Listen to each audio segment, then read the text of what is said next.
Hi, ladies and gentlemen. Gary Lowe here, host of the Yellow Ball podcast. We're about to watch a mini documentary on the men's 2009 Indoor Cricket World Cup. It's going to be sensational, so thanks very much for your company. We're not going to talk about COVID-19 during that broadcast. We are going to focus on the game, but it'd obviously be remiss of me if I didn't talk to you about it now. Obviously, the indoor cricketing community is hurting a lot at the moment, and we'd just like to acknowledge all those folks out there that are doing it a little bit tough, particularly our friends at Cricket Australia, the governing body of indoor cricket in this country. They are on extended leave of absence until early July, so our thoughts are with them and our thoughts are with the entire indoor cricketing community. There's always been challenges and adversity that we have had to face as a community in the course of our format of the game. And we've always banded together with like-minded individuals like yourself to overcome those challenges. We've always done what has needed to be done. And once again, the call has gone out and we need to answer that call. So when the restrictions ease and our indoor cricket centres open, just like this proud indoor cricket centre behind me here at Ipswich, west of Brisbane in Queensland, it lays dormant at the moment, like many indoor cricket centres, not just in Australia, but across the world. So when those restrictions ease and we all come back, we need to get behind these centres and support them. So the first episode of the Yellow Ball podcast will address COVID-19 and the impact that it's had on indoor cricket.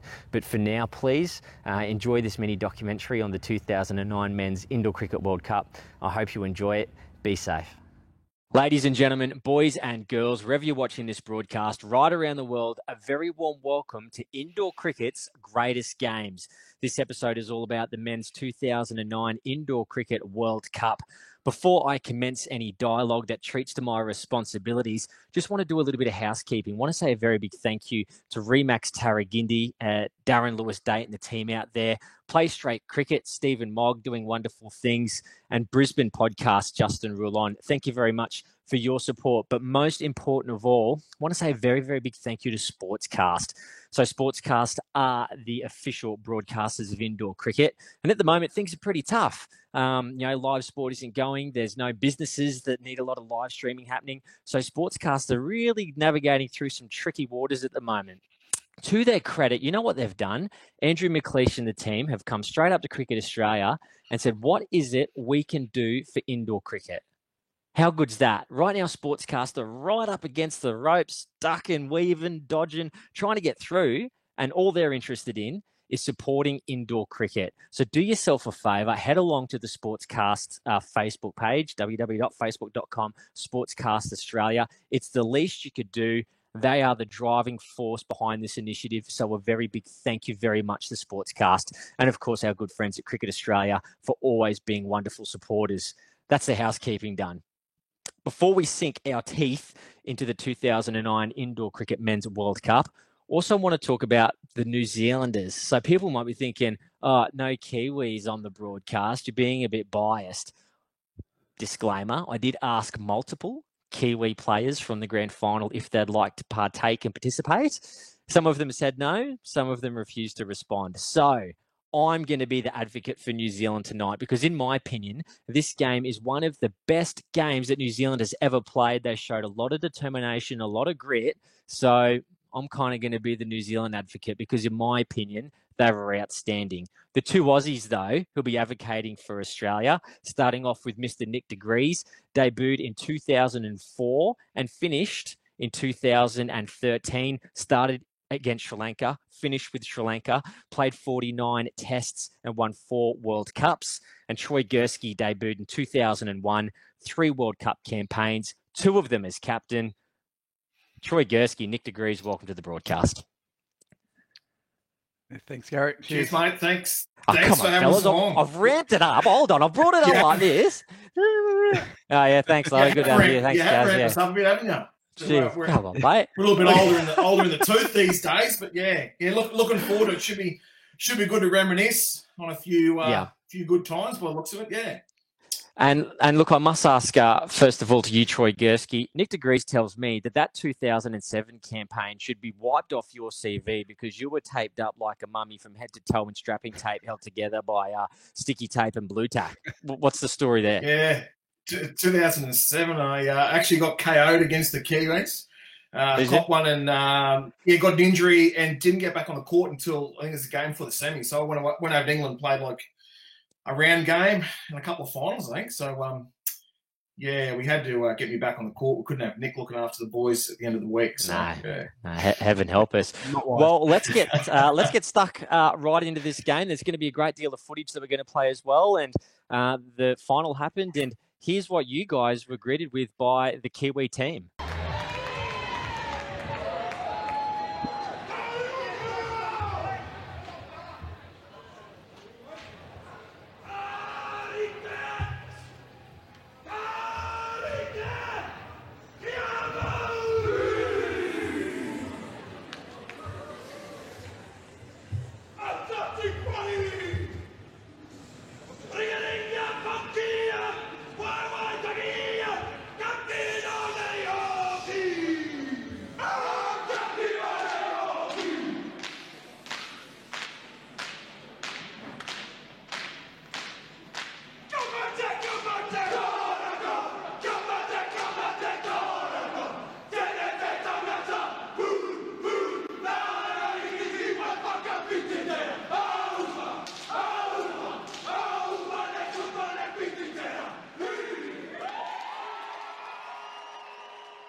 Well, gentlemen, what's your thoughts looking back on that? I'll ask the both of you.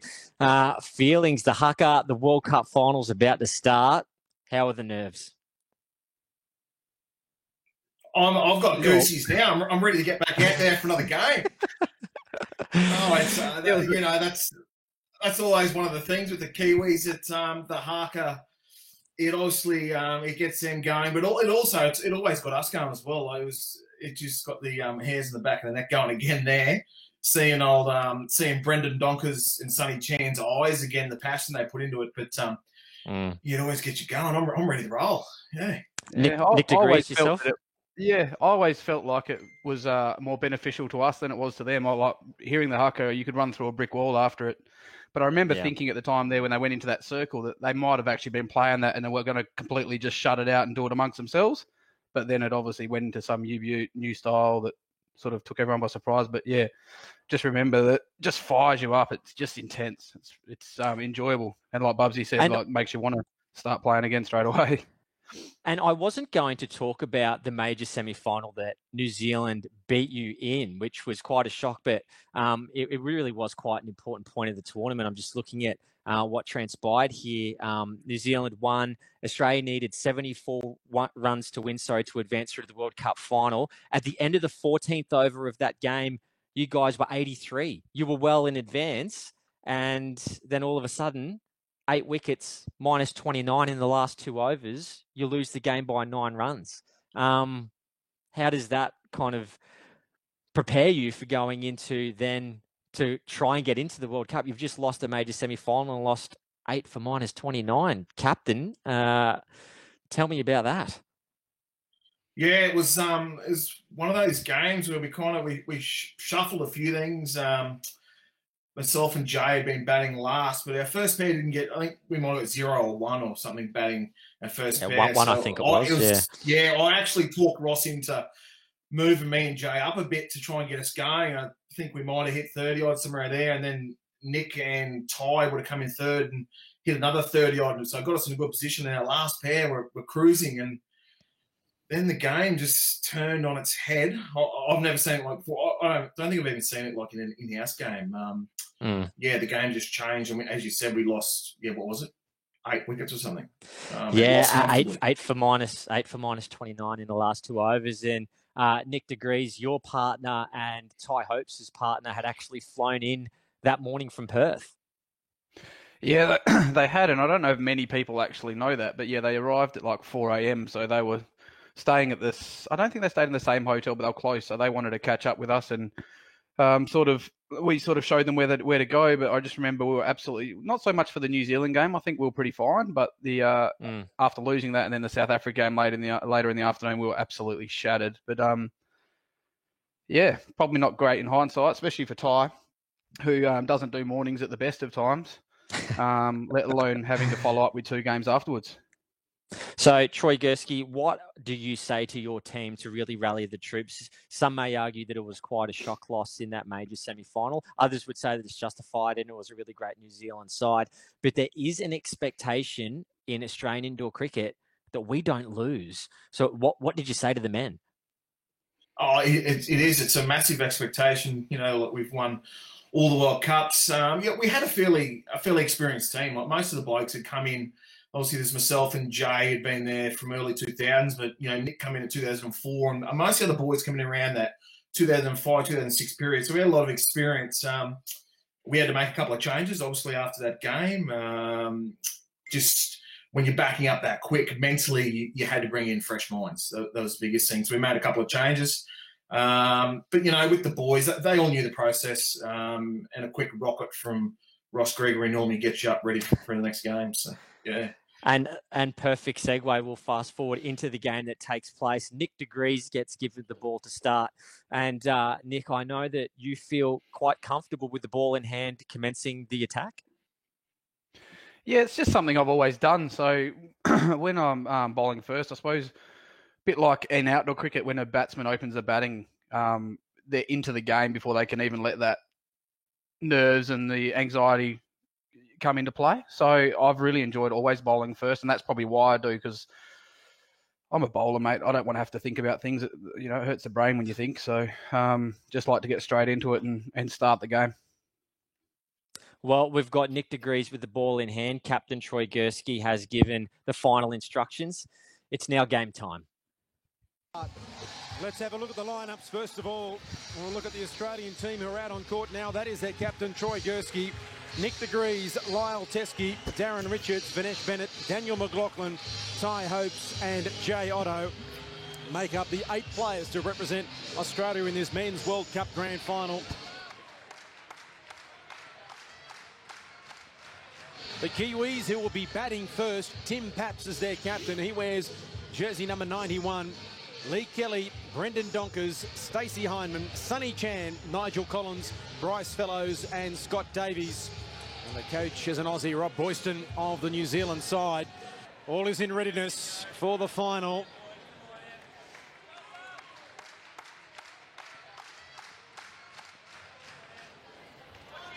Terrific atmosphere all week here at the Brisbane West Indoor Sports Centre.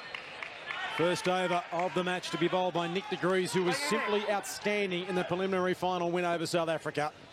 And he started particularly well, right on the money. It wasn't necessarily his bowling or his batting that stood out. They were great, but his fielding was superb. Greg, he is the informed player for the Aussies.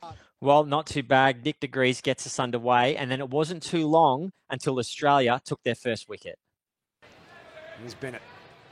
Well bowled, and here's a chance. That was the third ball they had to run, and Australia pick up the first wicket of the World Cup Grand Final.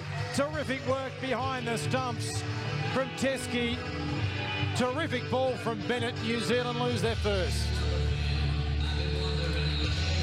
Great take from Lyle Teskey, picked up, good throw. Otto take the bails off. Well, a pretty positive start. I think that was about ball 10 or ball 11 into the innings. I'll ask Captain Troy Gursky, were there any particular areas or key kind of channels that you wanted your team to bowl in? Oh, I think we had our certain plans with certain batsmen that we wanted to bowl, and obviously that was into that hip area. But, you know, we had some other bowlers such as, you know, I didn't give instructions to blokes like Nick, or, you know, we brought Dan McLaughlin for this game. You know, I don't want Dan to be bowling short length. I want Dan to be bowling full at the stumps like he always does. You know, and then you got the blokes like Ty Hopes and that. So we had a lot of experience. We had plans where we wanted to be, but the boys had their own stuff, and they were experienced enough to know what to do, especially on the surface we're playing on. You had to hit that length, and there's always a bit of variation and bounce in there. Yeah, and we might touch on the playing surface a little bit later on as well. Something that you mentioned there, when players get to this kind of level, I mean, you've got a squad of 10 or 12. You know, they're the best indoor cricketers in this country. Is there a requirement to give them very clear instructions, or as captain, do you say, you know what, Nick de Vries, he's been around for 100 years. I know what he's doing. I might give him a bit of a motivation talk, but I'll leave the actual implementation of his plans to himself? How much guidance do you provide? Well, you give a bit of guidance on where you want to be. You'll have a strategy of where the team wants to be, but I'll just give Nick a bit of guidance and a bit of encouragement. And he's been around long enough to know what he's going to do. Ross has already given us instructions on the channel we're going to bowl. We'll vary it up to some others, and then we'll have some other boys with the ball. We'll just let them, like Dan, we'll just let him go. Well, you did talk about you were looking to target that hip area. From a viewer's perspective, it seemed as though there was some other kind of areas that you were looking to bowl. We'll have a look now. Not only physically, but maybe also mentally. It's a tough week for all the players. Bit short there from Bennett. And right in the midsection, Hyman gets hit. He's all right, though. I'm sure that both of the sides are used to playing these tournament-type events, and they are playing in a World Cup final, and I don't think they'll be feeling too much pain at all. They're certainly not out of it yet, the Kiwis. They did make Australia battle in that major semi for a couple of pairs. Couple were good. That hurt.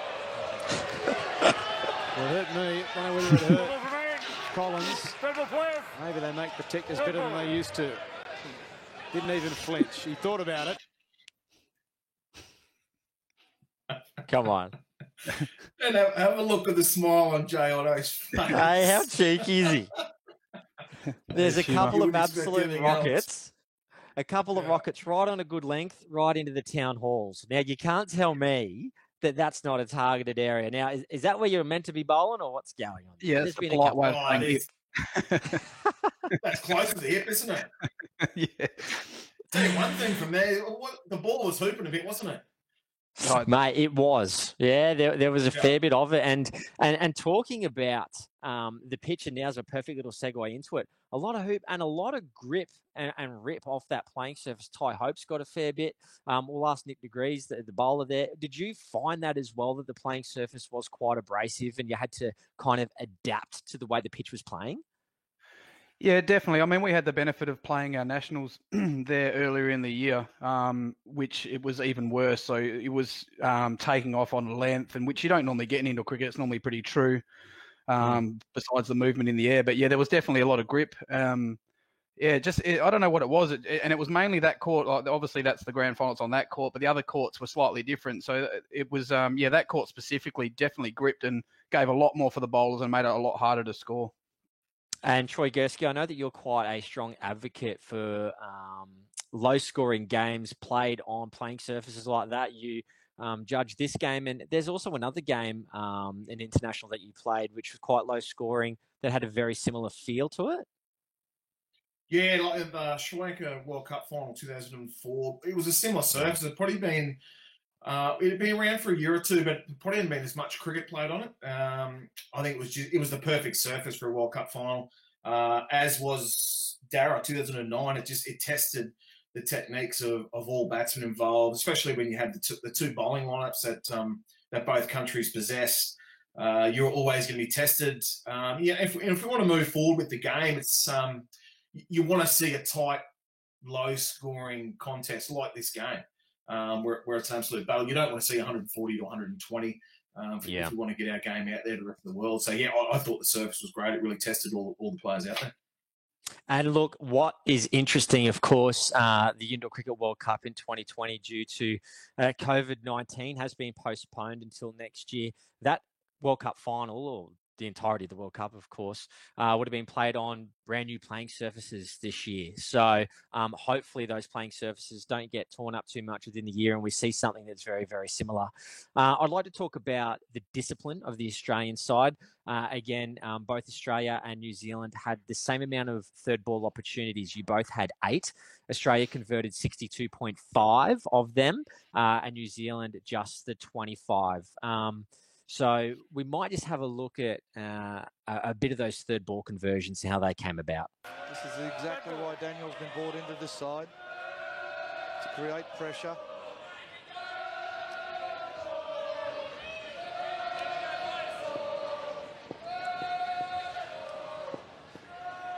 Here's McLaughlin. And there's the third ball. And the run out. Very fortunate.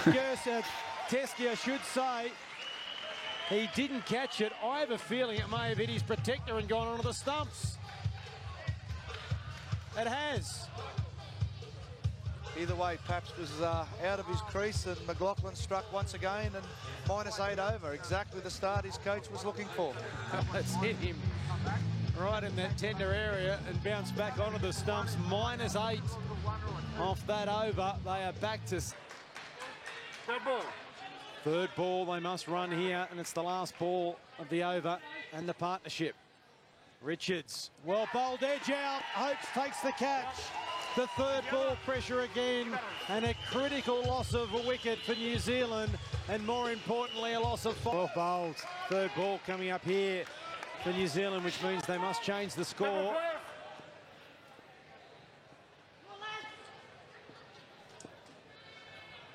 And the outswinger, they must run on over the stumps. Did Chan make it? I'm not sure. He may have. Direct hit may have got him short. It is a direct hit, and he's out. So again, those third ball opportunities. Lyle Teskey, not a bad little bit of wicket keeping off the box again. What is going Good lines. on? Good lines. So again, indoor cricket, quite a momentum game and taking those opportunities. And I thought that Australia did really well at that.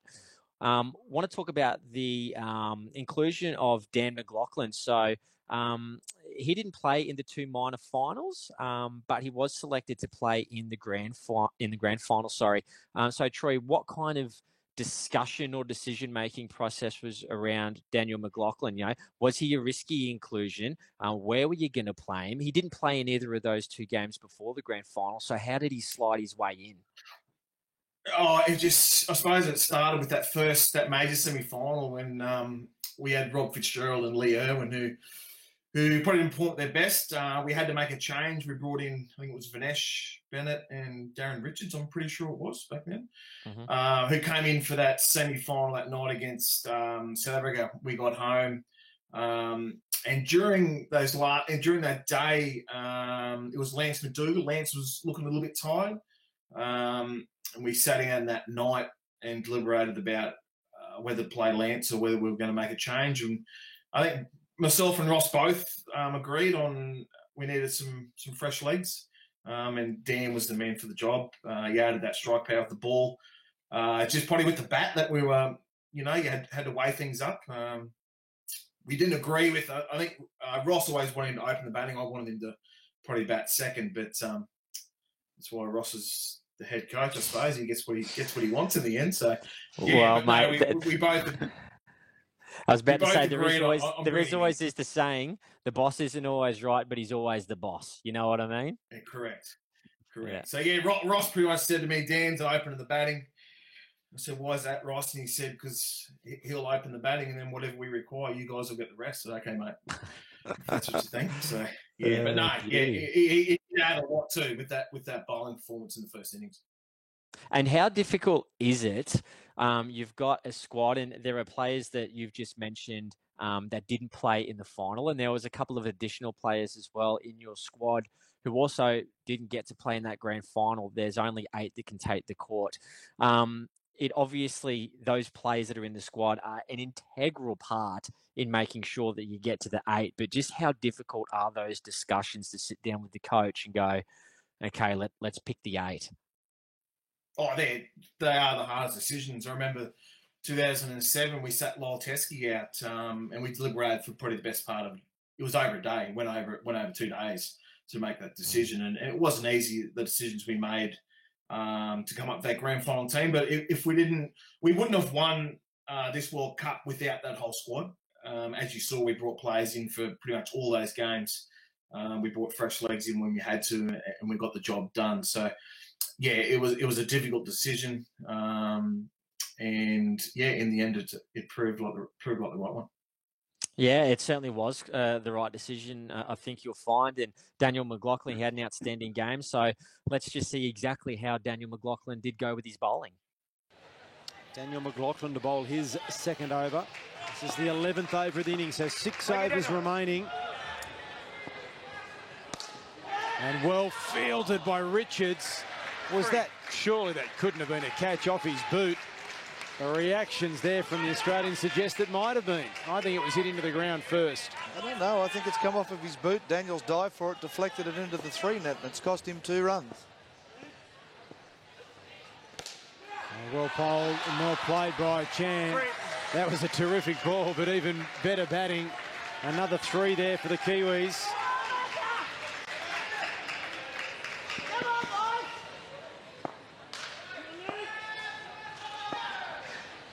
McLaughlin. Edge taken, Hopes. Another catch for the Aussies, and once again the Kiwis lose their 10th wicket. They just can't keep losing wickets and expect to win this game. What a casual pick up by Hopes. He's just bent down there. It was like picking flowers. Unbelievable. They have lost a wicket every over, bar 1 in this innings. The key thing here for the Australian side is they've taken the crowd out of it. The black and white contingent have had nothing to build on, nothing to enthuse about for their team. They just seem so flat. They need a competitive total to put some pressure on the Aussie batsmen. Here's McLaughlin, well pitched up, full toss and no run there. Dot ball, much needed dot ball.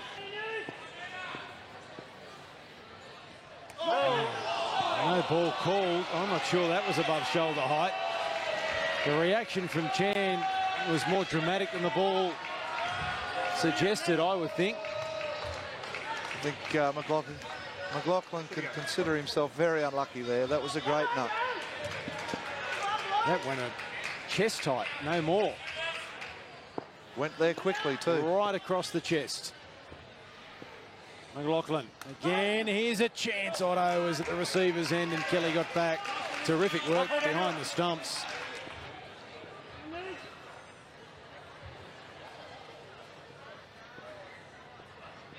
Edge and another catch from Hopes. That's his 3rd of the afternoon and the 2nd in this over.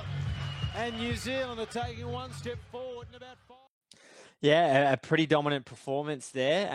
Nick de Vries, what would you have given Dan McLaughlin a rating out of 10 for his bowling performance? He bowled fantastically. So, I don't know, probably about an 8 or... I've seen him bowl a lot better, but that was fantastic and what we needed at the time. As you can see, they're up to 35. I think, from memory, it might have been the 11th over. I didn't actually see that, but that's a while ago, but I think it might have been the 11th over. So they were starting to get back into the game somewhat. And then that wicket at the end with Ty Hopes moving like a panther down in the front court there. Not known for that. But yeah, to get a couple of bowls at the end there and then get him back on the back foot again is probably exactly why he was... Troy and Ross brought him back into the side for the grand final, I would have thought. Ty Hopes moving like a panther. How would you describe his movement these days? A lot less like a panther. Yeah.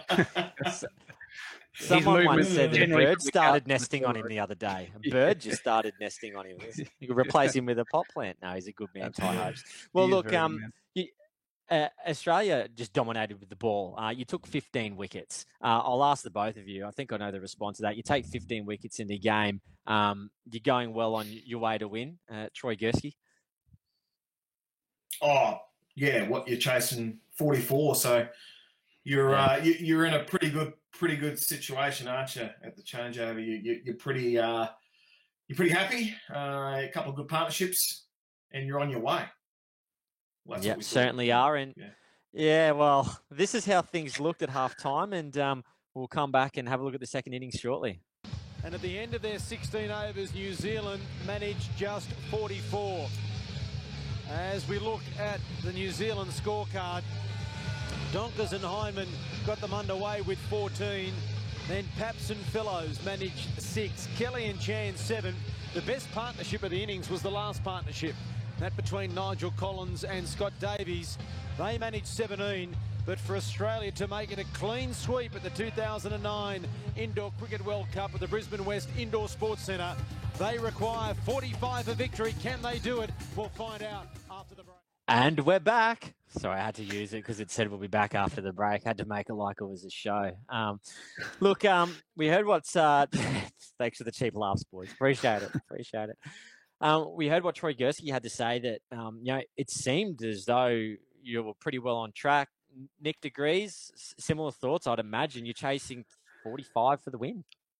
Yeah, absolutely. If you're chasing 45 for the win, you're winning that more times than not. I mean, especially with the players that we have in our side, and we constantly knock 100's probably par for where we would be aiming at generally. So chasing 44s, yeah, I remember walking off and being pretty content that not that we had it in the bag, but we were definitely in the position that we would have wanted to be before walking onto the court. Definitely. Yeah. Okay. Interesting point. So a par kind of score for that tournament, 8 ball overs, as well from memory, 2009. A par score is around the 100 mark. That is what you were expecting? Yeah, from memory, I'm just pushing the memory back, but I'm thinking, yeah. So you're that 25. I mean, personally, when I batted with Ty Hopes pretty much through every level from in-house all the way up to playing in the World Cup, and we aimed to run a ball. So being 8 ball over, our goal would have been 32. I can't remember specifically, but I thought 25 would be roughly where we would have aiming at. Is that right, Troy? I can't quite remember, but hundreds. Yeah, around the 100 mark is where we were looking for. Yeah, with the lineup. Well, you kept them down to a very, very low total, and most people would have written off the Kiwis even before they had a chance to go out there. But no one bothered to tell the Kiwis, and they rolled up their sleeves and they began to fight back. This pair certainly still aren't as confident as what they should be. They should be. Here's an edge. This will be taken. There is the wicket. Paps is underneath it. The frustration there from Daniel McLaughlin. And the third wicket of the innings falls for the Aussies, and they are back to single figures. This is exactly what New Zealand need. They need to turn this wicket into 2. They turn this into 2. They'll have a little bit of self-belief that they're actually still a chance.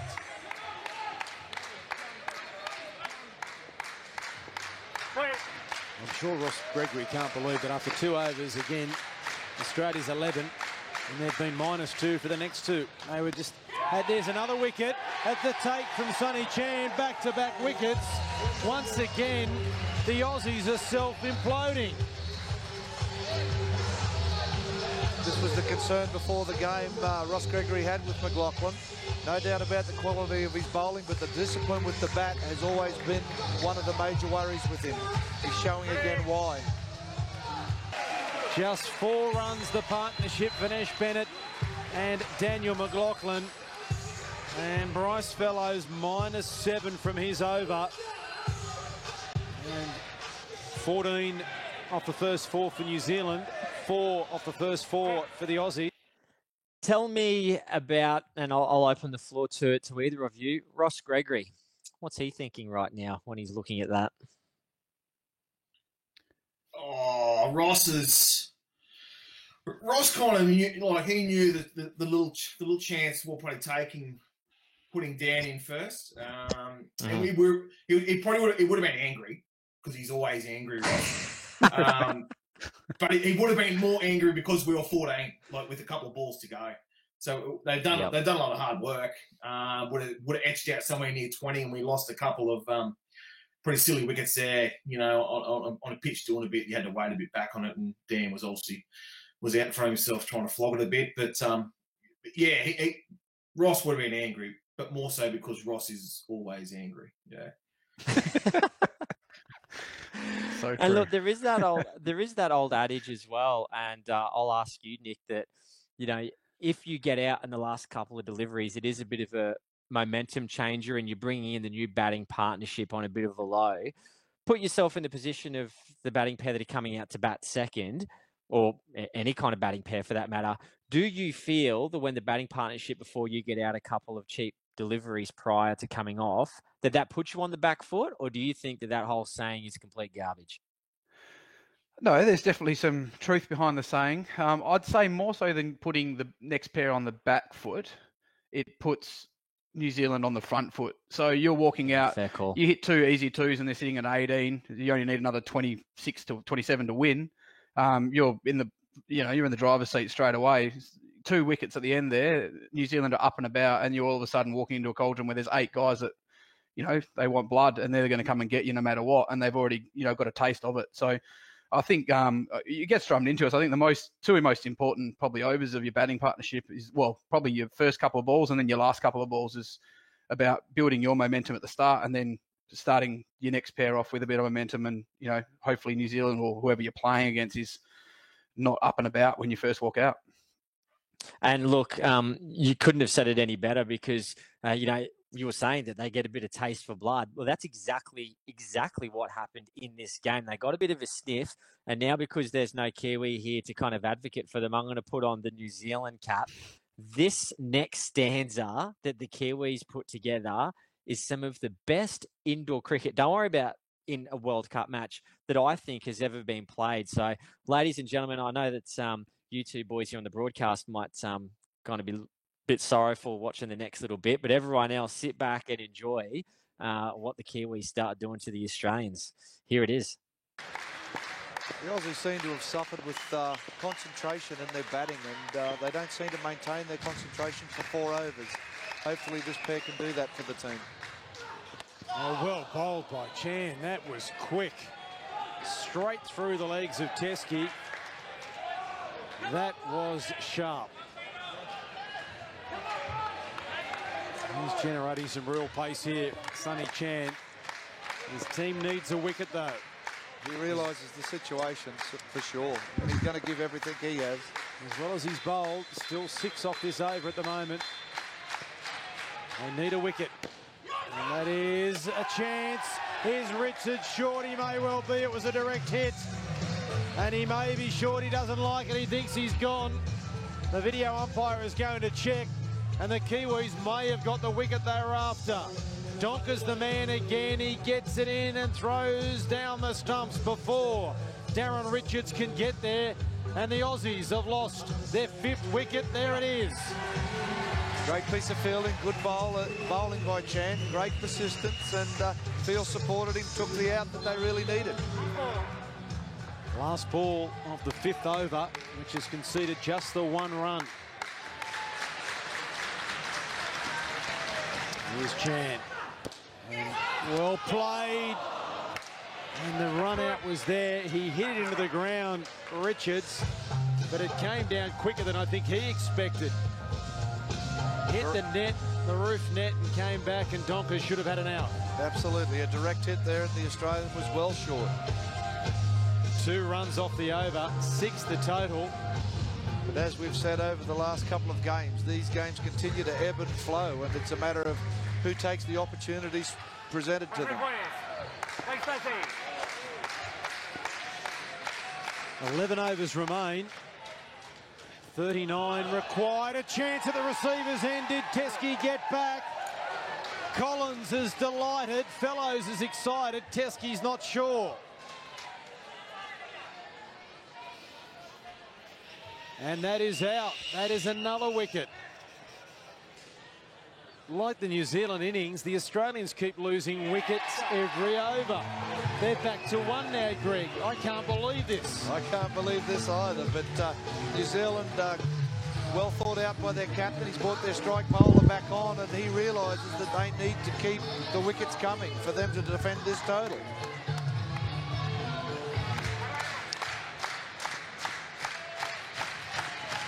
Hyman. The edge and the wicket. Another one falls. Consecutive balls. Wicket, wicket. And the Australians now are in the negative, -4. You can see the body language of the New Zealand team. It's starting to change. They're getting a sniff here. Ross Gregory is up off the bench. He's not a happy man. And Rob Boyston there has just called the bowler over. There's the -8 flashing in the -4. He's just called the bowler over, Boyston, and put the 2 fingers at the eyes.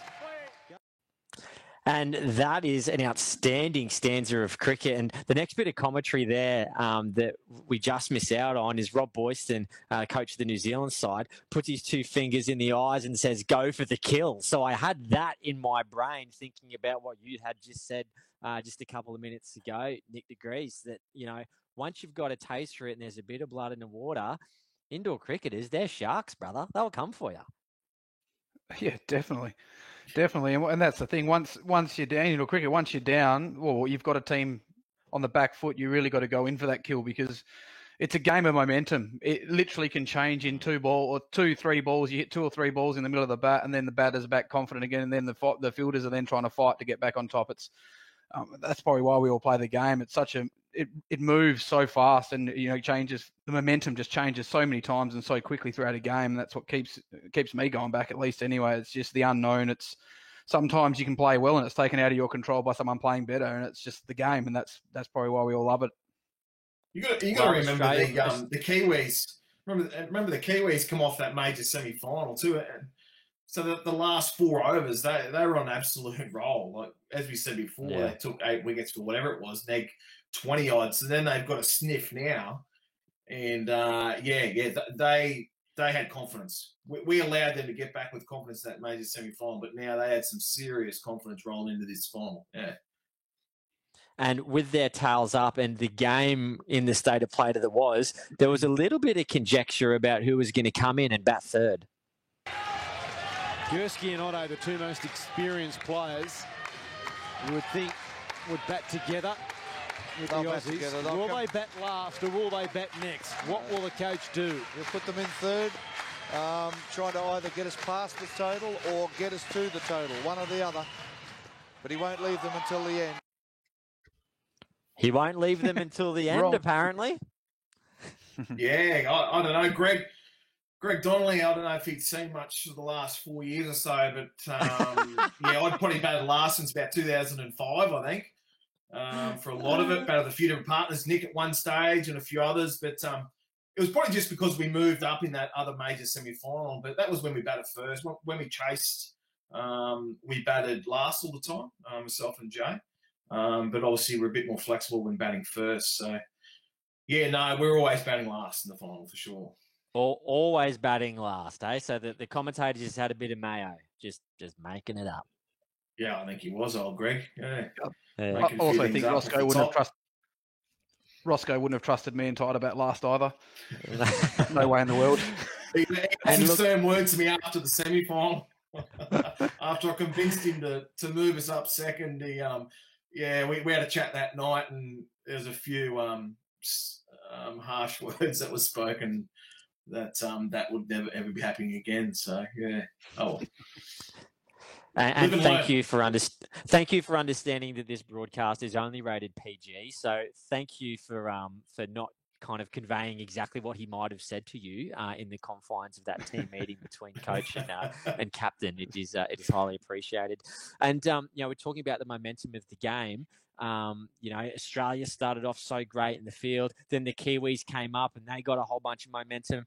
And then some may argue that right about now is when the momentum shifted and Lady Luck started to shine on the side of Australia. Just the one. There is Ross Gregory. He can't believe the last 3 matches, the loss to New Zealand, the win over South Africa had its dusty moments as well. And this one should have been comfortable chasing 44. It should have been comfortable, but New Zealand aren't going to make it that. It's a World Cup Grand Final. There's no such thing as comfortable, is there? Not at all. There's a nice shot. Well fielded and the run out. Terrific fielding. How did he do that? That was out of the meat of the back from Richards. And lucky it didn't decapitate someone. I think it's come straight back off his body to the wicketkeeper.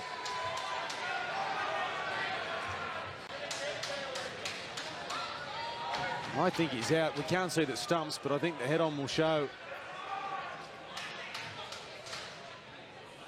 that he's short. I think that's out. It's hard to make a decision there. But I think that's short of the line. I think it is as well. I think you're going to see the finger raised here, and I think he's going to be out, and Australia are going back to -6. I think that's out, but the evidence doesn't necessarily back that up. On the balance of probability, I think that's out, and he's given it not out.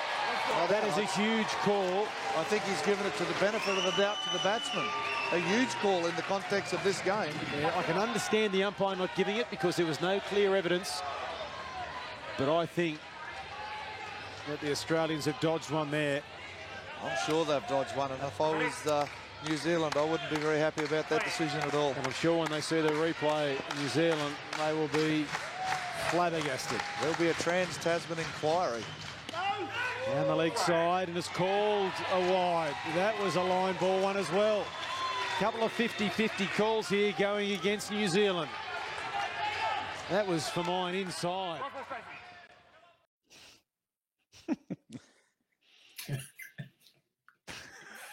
Well, out and good.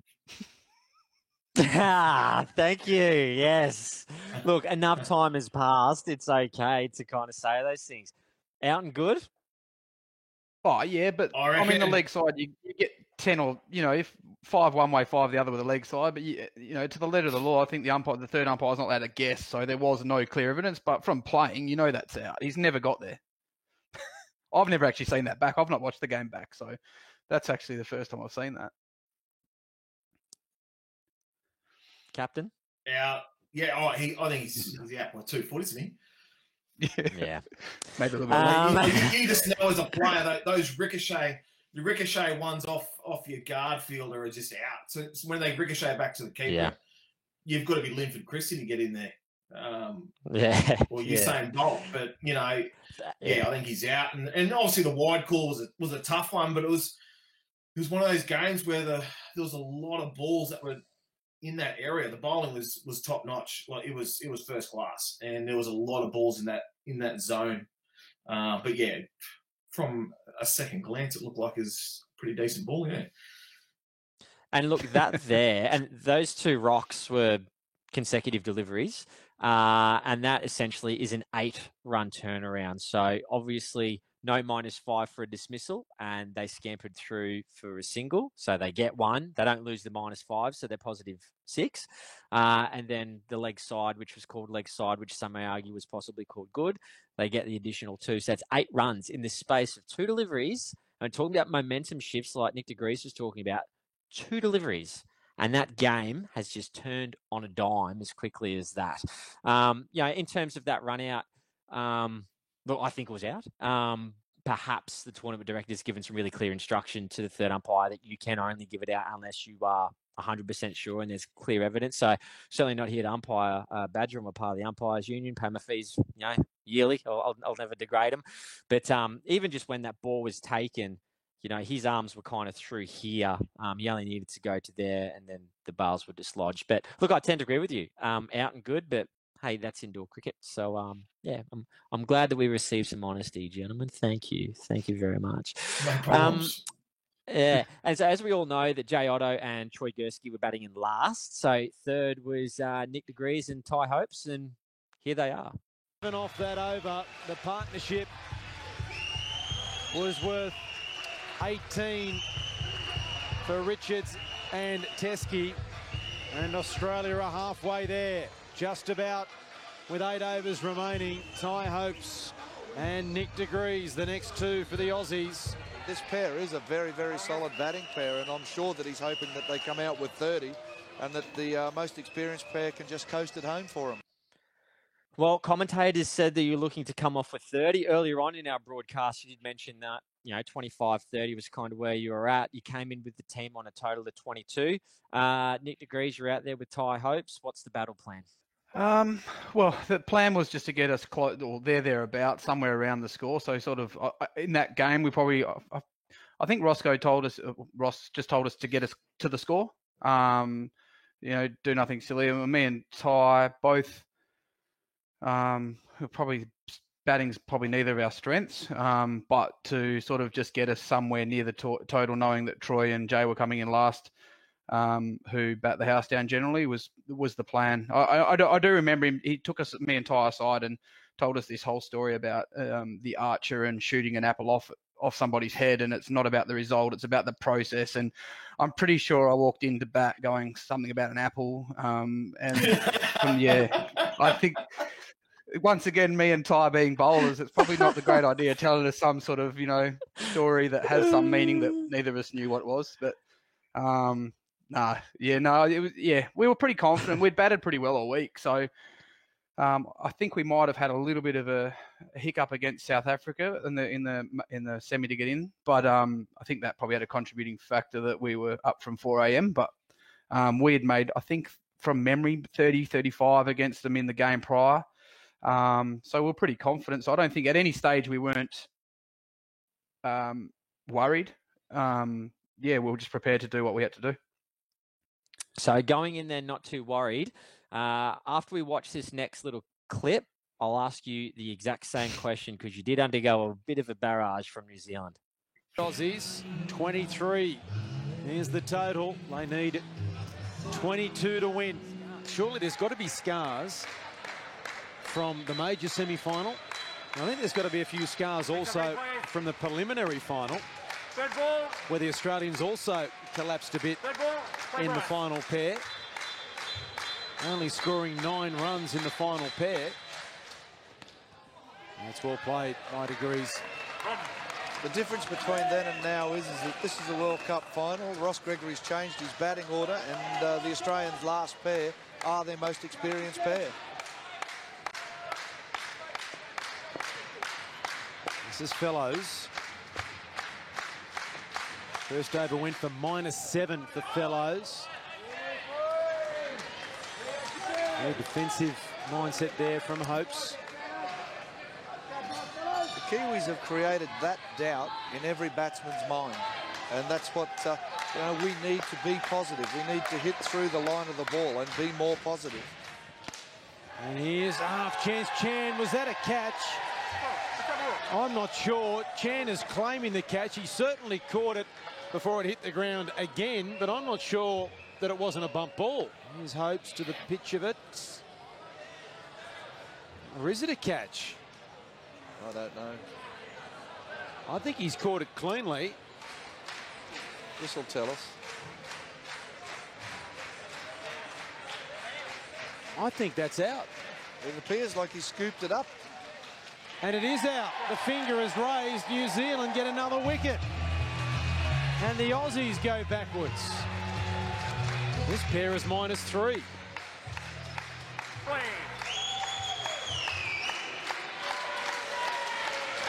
Here's Fellows. What a bowling performance from him. Chan with a throw and misses. Every run critical at the moment. No run there. All the batting from the Australians so far in this grand final has lacked commitment and lacked any confidence in their ability to put bat on ball.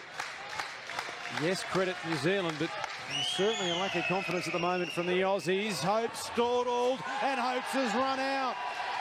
There's that lack of confidence. There was certainly a run there. Ty Hopes just didn't back himself. He stayed and found himself run out. Very hesitant there, and that's all been created by the field and the pressure that they're putting on. And a long way out, Ty Hopes. Short. And the second wicket of the over falls, and Australia goes back to 15.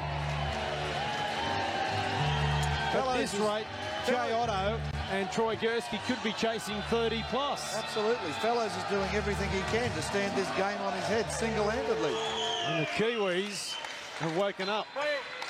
6 overs to go. How many more twists and turns do we have? Playing a miss and a run out. He can't get back. Hopes. Back-to-back wickets, 3 in the over, and New Zealand is starting to believe. Starting to believe. They're thinking that they've got 2 miracles happening in 2 days. The Australians are stunned. Hopes has none. There's the decision, and Australia is back to 10.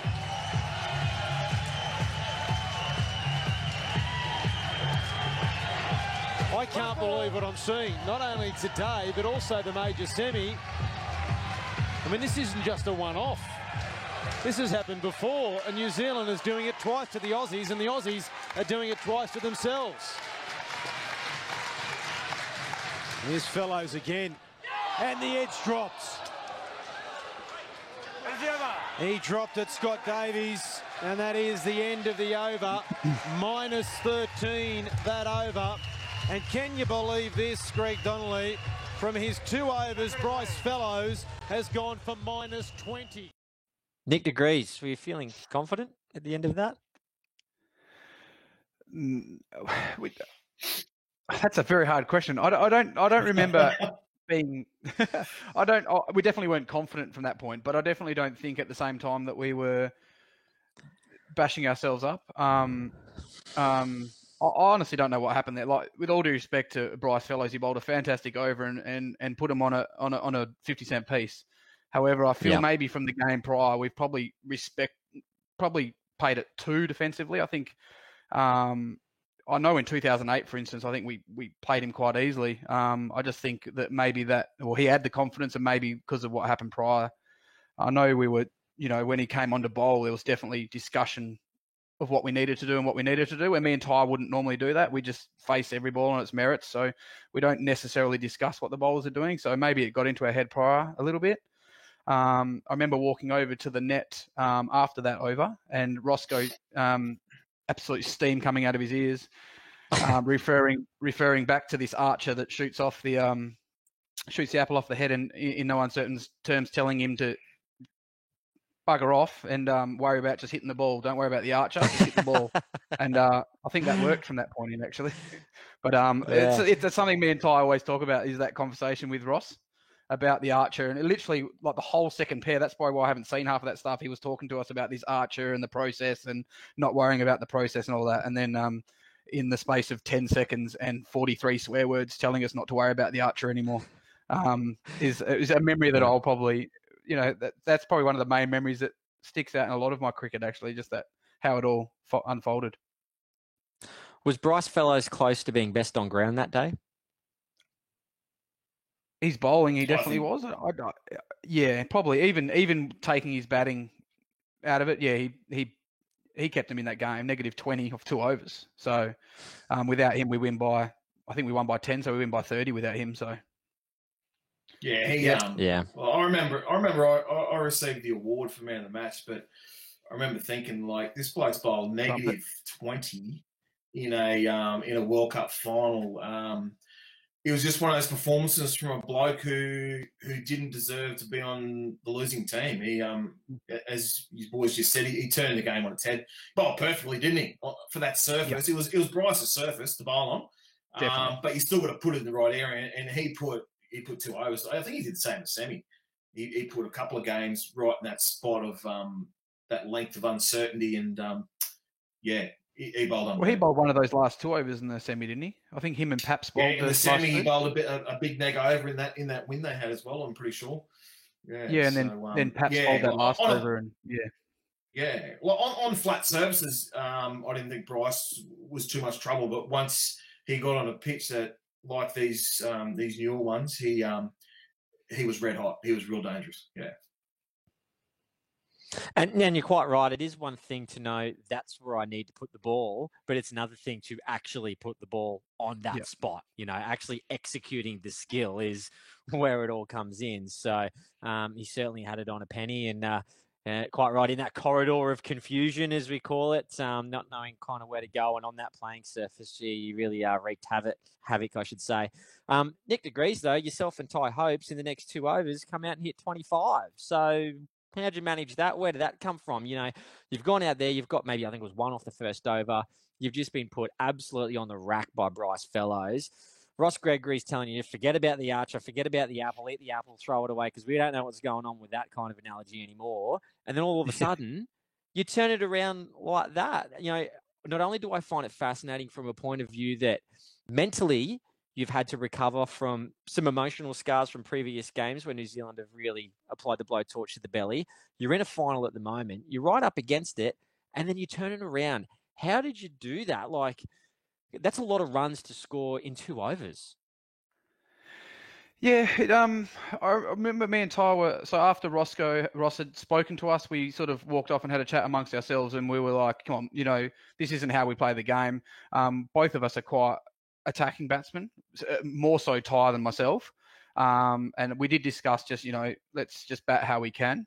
I think we're very fortunate from memory. I think it might be the first or second ball. It was third ball and on the third over, and Ty advanced and hit it straight to the back stump, who missed it and went for 5. And that's in indoor cricket. That's all it needs. One little thing, and then we hit a couple out of the middle, and then all of a sudden we're wondering why we only got that many. We're like, why didn't we bat like that from the start? And then Troy and Jay could have just enjoyed the scenery. But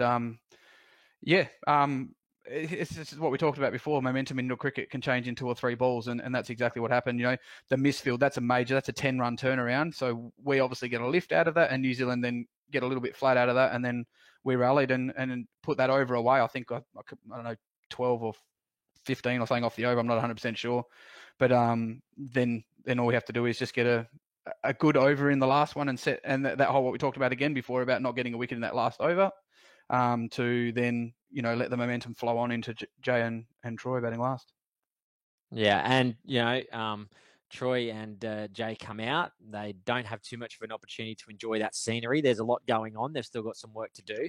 For the next couple of overs, we're going to go into Gursky's brain. Now, that can be a pretty scary place for some people, Gursk. So, we'll go there. Goodness knows what we're going to find. So for the next 2 overs, we're going to watch some footage. We're going to turn the commentary right down.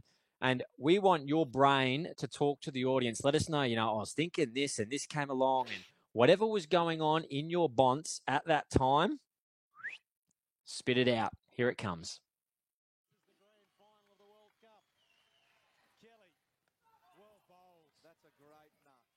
So I think at the moment,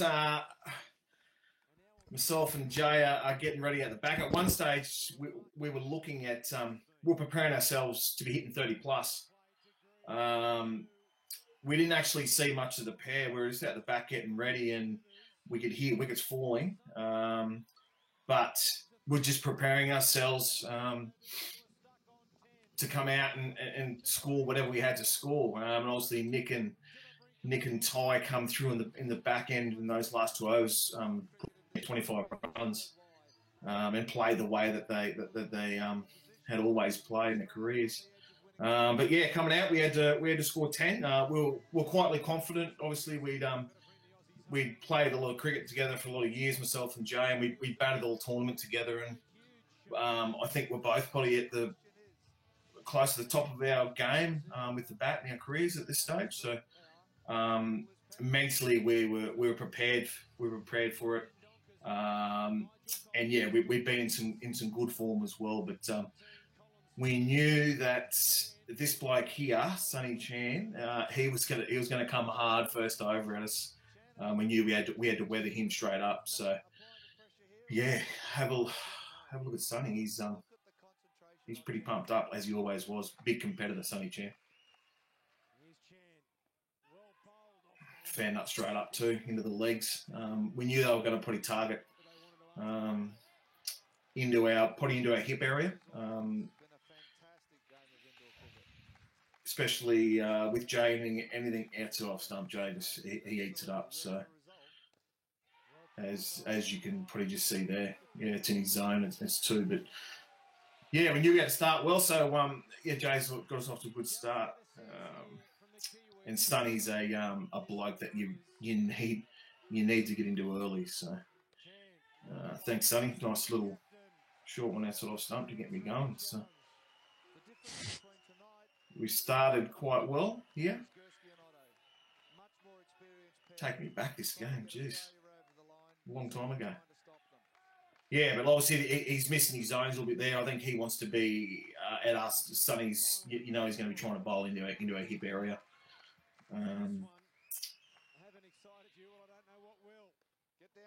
Bang, as he has just there. Yeah. I've probably overcommitted a bit there by the looks, and we're out. But, we got out here, but we're confident still. We knew we had to, we just had to weather this storm. We knew we couldn't, we didn't want to get out again this over. We didn't want to get Sonny going, so. Here he comes again. Probably a little bit full there. Probably wanting to hit us on the hip. A little bit full, so we could get him over the leg side for 2. get us going with a couple of the legs.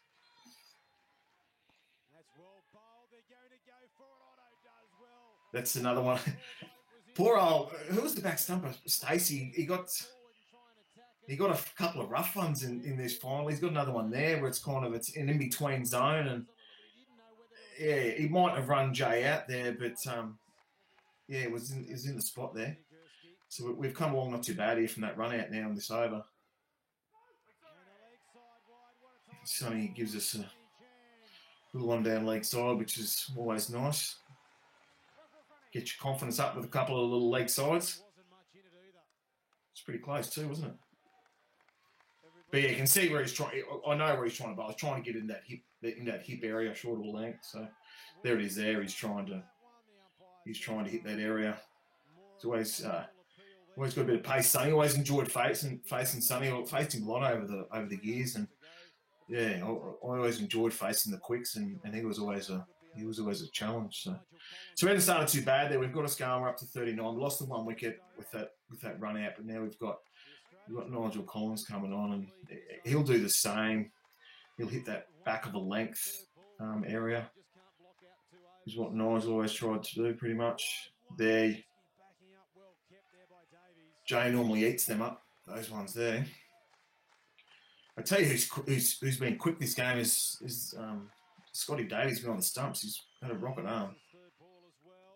But yeah, there's that one there. Bang, got a bit extra bounce, but Jay's just ridden it. I think that's probably one of the Jay's trademark shots. Is he got up on his toes and rode those ones on the offside so well. You see, look at the bounce. He gets up off his feet there when he plays that ball. So we've got off to a decent start here. Got a nice little cheeky one that's off stump again. They're always nice. So Nigel's probably been a little bit off his spots here. He probably just wants to come in where he is there. He's come into Jay there on the hit that just inside the leg sideline. It's a fair nut there. It'll be pretty good to hit them there. But you can see what they're trying to do here. That's another good one too. Right on their hip there. So we're on our third ball. So obviously we don't want to lose another wicket here. So we want to try and get it away for 1 or 2 and leave the pressure off us. It's a fair nut. That's out. Looked like a bit of a leg cutter actually. Bit into the pitch. And Jay would be a bit annoyed. He'd normally eat that up. It looked like I actually did a little bit off the deck too actually. Got big on him outside off stump. But it was one of those pitches where, you could get a bit of bite out of it. It looked like we got a little bit of leg cut there. So, yeah, we're back to 38, but I think we still would have been pretty confident here. We got through Sonny and we knew we were getting through their strikers. So we just had to get another 1 or 2 away here and push us up towards that 44 total. That's a fair shot, that. Just opened the face a bit and rode it up for 2. He's always a confident batsman, Jay, or confident in whatever his game was. But yeah, we're always pretty intense as a batting pair. I actually always enjoyed batting with Jay. Always got you up for the challenge. So. But yeah, we're rolling up to 40 now. Probably 1 or 2 here to go. We just want to nick a couple away again. Got the 1 there. So yeah, it's not a bad result. It's at the end of the over, is it? Yeah. Yeah, so what we've got 3, we've gone to 41. They've got a wicket off both overs. One was a run out, I suppose, and the other one was that third ball that Joe just got out before. But, we're 3 behind the total, and I think we're not in a bad position. We're playing some decent shots at the moment, so we both look like we're in a bit of nick. Scotty Davies. Scotty's always a pretty awkward bowler. He's pretty quick arm action, and always got onto you a little bit quicker than you thought. So this was the big over for us. We had to set it up for the last by making them null and void here, I think. Yeah. Mate, thank you for letting us into your brain. As an absolute indoor cricket nerd, I love that. I could actually sit there and listen to you talk the whole game. That kind of insight and deeper understanding of indoor cricket is what we as an indoor cricket community really crave. So, mate, thanks for sharing those insights. That's awesome. Quite interesting, really, actually. Really great. Looking at it from that perspective and seeing what, I suppose it's guys that we played against for a long time, so you kind of knew, we both knew our games, both teams, so we knew where they were going to bowl and what we had to do to combat it, but sometimes you still couldn't do it. But, she was a pressure cooker this game anyway. Yeah. And that's what I really took out of that as well when you were saying it. You were like, okay, I know that this is what's happening in the game at the moment, so I can expect this, or I know that's kind of where they're going to be doing it. And it's not like you're premeditating your shots and getting in position early, but you know, because you've got an indoor cricketing brain, what a good indoor cricketer should and would be doing. And that's what they were trying to do. So it's really a bit of a game of chess out there, isn't it? Oh, it is. You know where they're going to plan to bowl to you. You just had to be prepared. And on that deck, I always remembered that you had to be tight. Your technique had to be tight, and you had to be willing to play the ball pretty later than usual. And as you saw, I think we were playing pretty tight there, but we still lost 1 or 2 wickets there as well. So, yeah. But no silly shots anyway. Well, there's just a couple of overs to go now, and we're all together, the viewers and us here on the broadcast. We're going to watch exactly what happens here. Some folks still don't know what happened in this game, so here it is. Here is the final last couple of overs of the men's 2009 Indoor Cricket World Cup. Ladies and gentlemen, please enjoy. The pressure there. Oh, absolutely. Here's Davies to Gursky. Great start. Fired that in at the legs. Gursky never got anything on that other than thigh.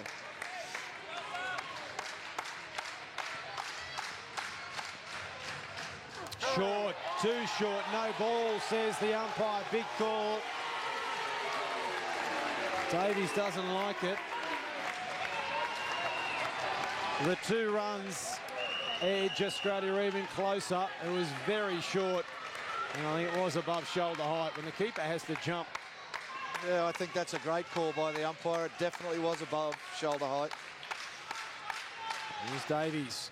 2 to win, no run there. They are over everything here, the Kiwis. 5 balls left in this penultimate over. There's the fuller ball, and there is the 2 that put the Aussies into the lead.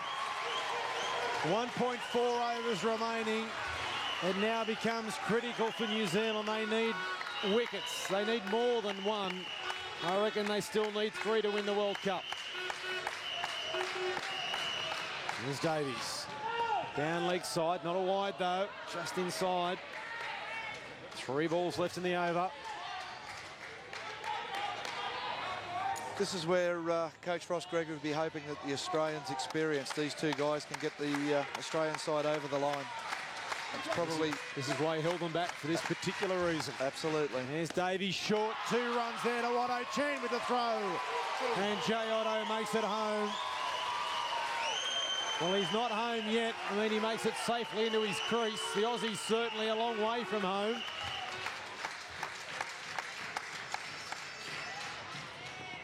Gursky says no.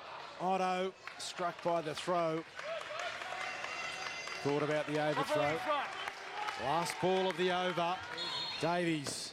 Well played. Gursky, the throw just missed. The tap was a good one from Donkers, but not quite good enough. And so with 1 over remaining of the 2009 Indoor Cricket World Cup, there is 4 the difference. Australia 4 in front.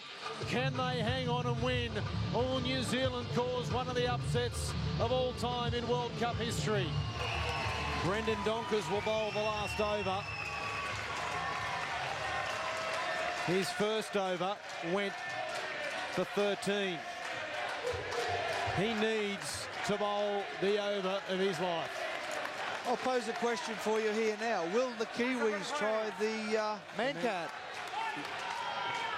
They might if they see the Australians sneaking, but I don't think the Australians will be backing up too much. I reckon we might see a few 3rd ball pressures in this over. The first couple, you're right. If they find the net like that, or it hit the roof, and it was saved by Fellows, but one is enough, which means now the Aussies are 5 in front. One more means that the Kiwis need 2 wickets. The Australian bench is up, the Kiwi bench is up, the pressure's on. Well, the only thing keeping the Australian bench where they are is the net. Here's Donkers. Otto has slipped a chance, but Donkers couldn't get the ball back. They need 2 wickets now, New Zealand. The Aussies are 6 in front. 6 balls remaining. Strategy will start to take shape here because the Aussies will be prepared to give a wicket away on the 3rd ball towards the end of the over if they're far enough in front. There's Gursky to pick up 2. Now they can smell a World Cup victory. There's 7 the difference. There's 5 balls remaining. The Kiwis are on the precipice. Is there another twist in this yet? Why wouldn't there be? There's been plenty. If it was a movie, you wouldn't believe it. Here's Donkers. Otto on strike. No, the call from Gursky. 4 balls remaining. They need 2 wickets, New Zealand. Here's Donkers. The Aussies need a run. New Zealand need a wicket. And there is 2 from Jay Otto. And Australia has one hand on the World Cup in what has been a remarkable game of indoor cricket. Full credit to both sides. It hasn't been pretty at times, but it has been absorbing stuff. Watch the front leg come out. Bat next to pad. Off the foot. Otto is backing up a mile. I think Jay Otto wants to face the last ball. I don't think Jay Otto was watching what Gursky told him. Rod Chilcott's on the sideline saying we're not running. Well, Rod Chilcott, he's lucky he survived. I'm surprised there's an heart attack. They need 2 wickets. There's 2 balls remaining. They must get a wicket here, New Zealand. If they don't, that is the World Cup. Otto's leaning on his bat. He's not leaving his crease. Gursky lets it go, and the Aussies know they can't be beaten. There is 1 ball remaining, and a remarkable game of indoor cricket is 1 ball away. And somehow the Australians have battled, have scraped, have edged, have clawed their way to a win over the most gallant of New Zealand sides. This has been a fantastic performance by both sides, and the Kiwis, unbelievable. It's one of the gutsiest efforts I've ever seen from either side. Donkers, the last ball of what has been a remarkable World Cup. Australia will make a clean sweep of all the games here, and there it is. Gursky gets the 1, and Australia can start celebrating. They have won the men's grand final. The World Cup once again remains with Australia in what has been an absolutely amazing game of indoor cricket. Can you believe what you've just seen? Fantastic, absolutely fantastic. They could have won and lost that game 3 or 4 times, and so could New Zealand. An absolutely wonderful performance from New Zealand, but Australia just a little too good on the day. Remarkable stuff from Troy Gursky, remarkable stuff from Australia and New Zealand. Well may they celebrate. Commiserations to the Kiwis. They were gallant in defeat. The margin in the end was 11 runs, but the margin between success and the disappointment of losing is a lot more than that. But they should not go home disappointed, New Zealand. They were gallant, and I'm sure we're about to hear from an ecstatic and a relieved Australian captain, Troy Gursky. Well, Troy, take us through that amazing emotional roller coaster. You were done and dusted there at one stage. Yeah, looked like after we bowled well, I thought, 44 is probably going to get a good score to chase, but the Kiwis come out and stuck it to us, and just got to get over the line. Yourself and Jay Otto going in the final pair. Was that a change of tactics from the coach to have the experienced players out there at the end? We batted last when we chased most of the week, but obviously when we set a score, we batted probably up front a bit more, but yeah, we're always going to be batting last, chase whatever we had to require, yeah. What was the initial reaction? Was there one of relief because you have been the red-hot favourites for this whole tournament? Yeah, obviously there's relief when you're chasing 44. But yeah, you got to take your head off to the Kiwis. They bowled and fielded well all week, and they stuck it to us. But we're just happy to get out on top, man. Well, there he is, Troy Gursky, the successful Australian captain, a relieved and happy Troy Gursky. as the Australians still continue to celebrate here at the Brisbane West Indoor Sports Centre. Australian have made a clean sweep here at the 2009 Indoor Cricket World Cup. Congratulations to the women's for their victory, and congratulations to those men. We have seen some remarkable indoor cricket. I hope you've enjoyed the coverage. I'm Mark Braybrook. On behalf of the crew, it's goodbye from the Brisbane West Indoor Sports Centre. That's what dreams are made of, hey fellas? Yeah, it brings back some memories. That does. Some very good memories, yeah. Tell me your thoughts. Oh, mate, they just watching that, like, yeah, well, that was my last game for Australia, that one. I finished in 2010, so, but there wasn't any games. That was my last game, and, yeah, mate, I just loved pulling on the jersey every time, and I got to pull the jersey on and sing the national anthem, and getting to captain my country was the highlight of my career. And playing with my mates, and that just topped it off. That was, yeah. And we played against. We always had tough games against the Kiwis, and that was, well, for me, that was probably the toughest one that we played in. So, yeah, bring back some real good memories. Actually, real good memories. Yeah. Nick de Gruis? Yeah, it's what Troy's just saying. It's sort of, I don't know, it's sort of, I think that 2009 was definitely the most, I don't know, definitely the most exciting in terms of what we did. Like all the other finals, maybe bar in Sri Lanka in 2004, where we had our backs to the wall at a point in that game as well. The other two that I played in were going into the last pair, the result was pretty much already sealed. So just that unknown, and then you obviously the nerves, I'm the worst person there is for watching our team batting because I don't like not being in control. So even though I had all the faith in the world in Jay and Troy, it's out of my control. So I'm a terrible watcher. You think it's hard for you, mate? Should have seen me trying to watch you and Hopesy bat. Jeez. Yeah, but that's true. You should. How's that for an old uppercut? Just boom. Oh, it's true. Me and Ty probably hated watching each other bat, and we batted together. Some of the most dangerous things I've ever done in my life is standing up the other end when Ty's on third ball, and you know he's just going to swing as hard as he humanly can. But to get the tingles there again. It's probably why I keep saying I'm not going to play again, and always end up coming back.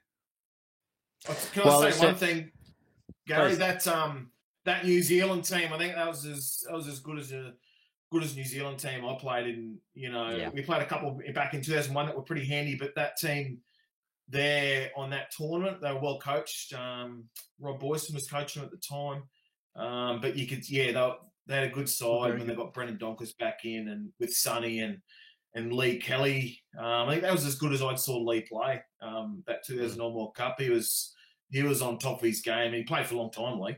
But yeah, with that and Sonny and Bryce doing what he was doing, they had a great team. Great team. Be good to see a few of those boys these days actually, and catch up and have a beer and reminisce a little bit. Yeah. Yeah, for sure. And, one of my favourite players of all time as well is Sonny Chan. You mentioned it as well earlier on about his competitiveness. Mate, he just looks just like Superman straight through you, mate. He is just a fierce beast out there. And if I was going to have anyone bowling for my life, he'd be right at the top of the list of people that I'd be selecting. And I agree with you wholeheartedly. Although New Zealand didn't win this match, in my opinion, it is one of the best games that they have ever played. Even with some of the victories they've had, I just love their guts and their grit and the way they went about their business. And they had every right when you guys just had them on the ropes at the end of that first innings to go, you know what? We're cooked here. 8 ball overs, 44. It's not enough, but they dug in, and that's just what makes this game one of the greatest games of indoor cricket. And I'm led to believe that neither of you two blokes have ever had to buy a beer since. Is that true? I don't know about that. It's warmer. I get Lyle Teskey. He's been shouting me beer since 2009 in Toowoomba, so I'm going to keep living on it too. Yeah. Well, look, gentlemen, thank you so much for your precious time. We really, really do appreciate it. At the end of this is actually going to be a 3-minute montage, so I'd love you to hang around and watch that as well. I really want the folks at home to look at each and every single player that was in this squad. Yes, there were 8 men on the court that won the World Cup, but the captain said it earlier on in the broadcast as well. It is a squad and a squad effort. So as that camera pans across all those faces, I really want you to take them in. One player that hasn't come up, a part of the squad, who we haven't mentioned yet, so I will mention him now. Chris Boyce, he's the other player that was a part of that squad.